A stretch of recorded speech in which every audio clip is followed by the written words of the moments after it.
ಇಂದೇ ಡೌನ್ಲೋಡ್ ಮಾಡಿ ಮತ್ತು ನಿಮ್ಮ ನೆಚ್ಚಿನ ಶೋಗಳನ್ನು ಆನಂದಿಸಿ. ವೀಣಾ, ವೀಣಾ, ಬೇಗ ಬೇಗ ತಾನೆ. ಏನ್ರಿ?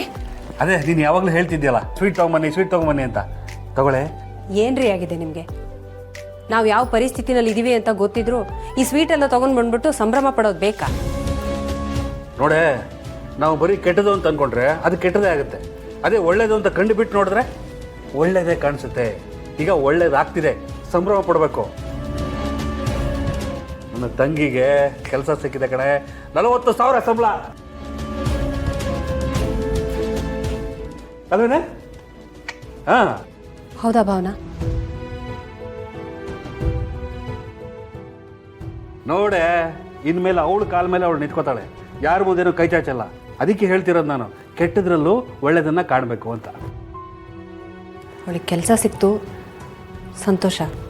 ಆದರೆ ಈ ಸಂತೋಷನ ಹಂಚ್ಕೊಳ್ಳೋದಕ್ಕೆ ಅವಳ ಜೊತೆ ಅವಳ ಗಂಡ ಇದ್ದಿದ್ರೆ ಚೆನ್ನಾಗಿರ್ತಿತ್ತಲ್ವಾ? ಗಂಡ ಇದ್ದರೂ ಅವಳು ಯಾಕ್ರಿ ಒಂಟಿ ಬಾಳು ಬದುಕಬೇಕು? ಸಿದ್ದೇಗೌಡ್ರ ಜೊತೆ ಸಂತೋಷವಾಗಿ ಸಂಸಾರ ಮಾಡ್ಬೋದಲ್ವಾ? ಏನು ಹೇಳ್ತಿದ್ದೆ ನೀನು? ಅವಳೇನು ಗಂಡ ಜೊತೆ ಸಂಸಾರ ಮಾಡಲ್ಲ ಅಂತ ಹೇಳಿದ್ಲ? ಅವರೇ ಮನೆಯಿಂದ ಹೊರಗೆ ಹಾಕಿದ್ರೆ ಅವಳೇನು ಮಾಡೋಕ್ಕಾಗುತ್ತೆ? ಪಾಪ ಅವಳು ಆ ಮನೆಯಲ್ಲಿ ಎಷ್ಟೆಲ್ಲ ಸಹಿಸ್ಕೊಂಡು ಭೂತಾಯಿ ಥರ ತಾಳ್ಮೆಯಿಂದ ಇದ್ಲು ರೀ. ಹಾಗಂತ ನಾವು ಸುಮ್ಮನೆ ಇದ್ಬಿಟ್ರೆ ಅವಳು ಜೀವನ ಪೂರ್ತಿ ಒಂಟಿಯಾಗಿರ್ಬೇಕಾಗತ್ತೆ.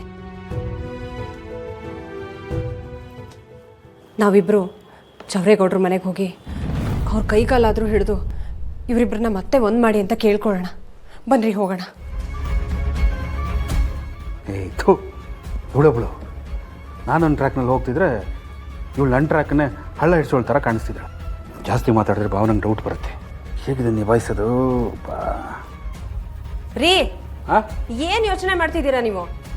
ನಿಮಗೆ ಬರೋಕ್ಕೆ ಇಷ್ಟ ಇಲ್ಲ ಅಂದರೆ ಹೇಳಿ, ನಾನು ಒಬ್ಬಳೇ ಆದರೂ ಹೋಗ್ತೀನಿ. ಅತ್ತಿಗೆ ಅಂದರೆ ತಾಯಿ ಸಮಾನ ಅಂತ ಹೇಳ್ತಾರೆ. ಭಾವನನ್ನ ತಾಯಿ ಸ್ಥಾನದಲ್ಲಿ ನಿಂತು ನಾನು ಅವಳನ್ನ ಅವಳ ಗಂಡನ ಮನೆಗೆ ಸೇರಿಸ್ತೀನಿ. ನನ್ನ ಕರ್ತವ್ಯ ನಾನು ಮಾಡ್ತೀನಿ.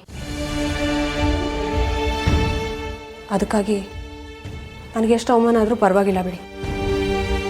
ಬೇಡ ಅದಕ್ಕೆ. ಯಾಕೆ ಭಾವನಾ, ನಿಮಗೆ ಸಿದ್ದೇಗೌಡ್ರ ಜೊತೆ ಭಾಳಕ್ಕೆ ಇಷ್ಟ ಇಲ್ವಾ? ನನ್ನ ಇಷ್ಟ ಕಷ್ಟಕ್ಕೆ ಯಾರು ತಲೆ ಕೆಡ್ಸ್ಕೊತಾರೆ ಅದಕ್ಕೆ. ಆದರೆ ನನ್ನ ವಿಚಾರವಾಗಿ ನೀವಲ್ಲಿ ಹೋಗಿ ಮಾತಾಡೋದು ನನಗೊಂದು ಸ್ವಲ್ಪನೂ ಇಷ್ಟ ಇಲ್ಲ. ನೀವಲ್ಲಿ ಹೋದರೆ ನಿಮಗೇನು ಮರ್ಯಾದೆ ಸಿಗುತ್ತೆ ಅಂತ ನನಗೆ ಚೆನ್ನಾಗಿ ಗೊತ್ತು. ಅದಕ್ಕೆ ಹೇಳ್ತಿದ್ದೀನಿ,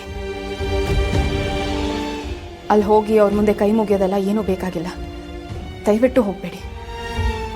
ನಿಮಗೆ ಅವಮಾನ ಆಗೋದು ನನ್ನ ಕೈಯಲ್ಲಿ ನೋಡೋಕ್ಕಾಗಲ್ಲ. ನಿಮ್ಮ ಸಂಸಾರ ಸರಿ ಹೋಗುತ್ತೆ ಅನ್ನೋದಾದರೆ ಹಾಗೆ ಮಾಡೋದ್ರಲ್ಲಿ ಏನು ತಪ್ಪಿದೆ ಭಾವನಾ? ಗೌರವ ಮರ್ಯಾದೆ ಅಂತೆಲ್ಲ ಕೂತ್ಕೊಂಡ್ಬಿಟ್ರೆ ಬಂಗಾರದಂತ ನಿನ್ನ ಸಂಸಾರ ಹಾಳಾಗೋಗುತ್ತೆ. ಹುಟ್ಟಿಸಿರೋ ದೇವ್ರೆ ನನ್ನ ಹಣೆ ಬರದಲ್ಲಿ ಹೀಗೆ ಒಂಟಿಯಾಗಿ ಬದುಕಬೇಕು ಅಂತ ಬರ್ತಿರೋವಾಗ ಅದನ್ನು ಯಾರೂ ಬದಲಾಯಿಸೋಕ್ಕಾಗಲ್ಲ. ನಿಮಗೆ ಕೈ ಮುಗಿದು ಕೇಳ್ಕೊತೀನಿ, ನೀವು ಮಾತ್ರ ಆ ಮನೆ ಬಾಗ್ಲಿಗೆ ಹೋಗಬಾರ್ದು.